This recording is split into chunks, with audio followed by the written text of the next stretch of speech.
I can't kind of get my head around what to say this time. You did very well last time. Tell us again. Tell you again. Tell them where it started. Yes, it started, the icon thing, I do all sorts of other things, this is just part of what I do, but the icon thing started when we have a house by the seaside, and I wanted to create some pieces of work that would be like a kind of a something that somebody might buy for their sailor friend as a protection.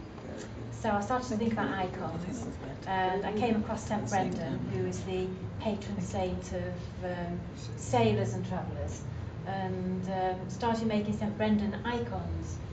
And it just felt right, and that one over there in the far corner with the little bit of rope on is a St Brendan, and that's made out of mussel shells and driftwood and stitching, and then it kind of just took off because I got completely wrapped up in icons and kept looking at them and wanting to make more and more, and went on to doing the one next to him, who is actually a St Nicholas, and he's got crow feathers on him, and then started looking at the female ones, and I was explaining last time I've got 5 children, and a lot of my work tends to be linked in with having babies, and my children have all grown up now, and I've realised, particularly since I've been here and talking to Stephen and talking about things, how I feel the loss of my children moving away, and when I look at my work, I've got lots of work with babies bound into it, and my sculptures involve mothers and children,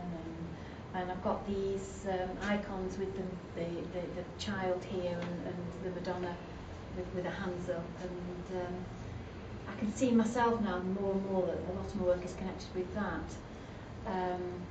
And the very last icon I made was the angelic warrior, and I actually made him whilst one of my children was having difficulties, my youngest son, and he's his angel, kind of a powerful armour-clad angel rather than a sort of type that you see on Christmas cards, which is how I see angels.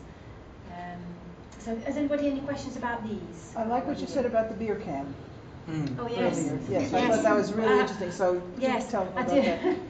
Although I have to swallow my words slightly because I checked and I have actually got some on. Whoops. But I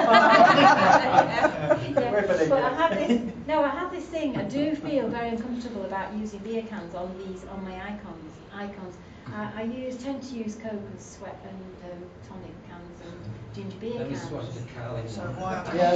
Well, I just feel uncomfortable about putting beer cans on these Madonna ones, yes. And then I thought, actually, I think I probably have used them as a desperate measure when I was running out of the right colour.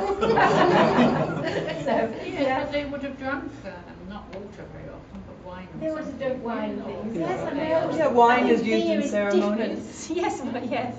But they drank beer because they thought water was unclean. There were people in the past, water wasn't clean to drink. Right, so they drank beer, so it's fine to use beer cans on them. They didn't have Fanta in those days.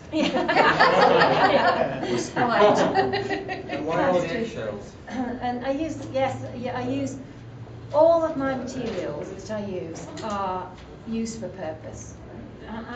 I'm a bit like Stephen in that everything I use, there's some reason behind it, or some thought behind it, or anything I pick up, I kind of pick up because I'm drawn to it. I don't just collect any old stuff.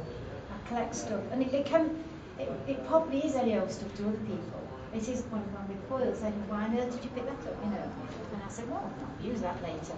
And I've been kind of drawn to it, and I know I'll use it at some point. And I use things like eggshells because of the fragility. In the piece I'm working on, there might be something to do with fragility in it, or I might see that. So that one with eggshells and butterfly wings, she just said fragility to me, so I just worked on items that said fragility. I think the shells over there, they look like mother of pearl, they glow. Yes, yes, yeah. And all the driftwood you just found. And yes, it's all found. Yeah, yes, I collect this wood. I collect So all of it. smooth, isn't it?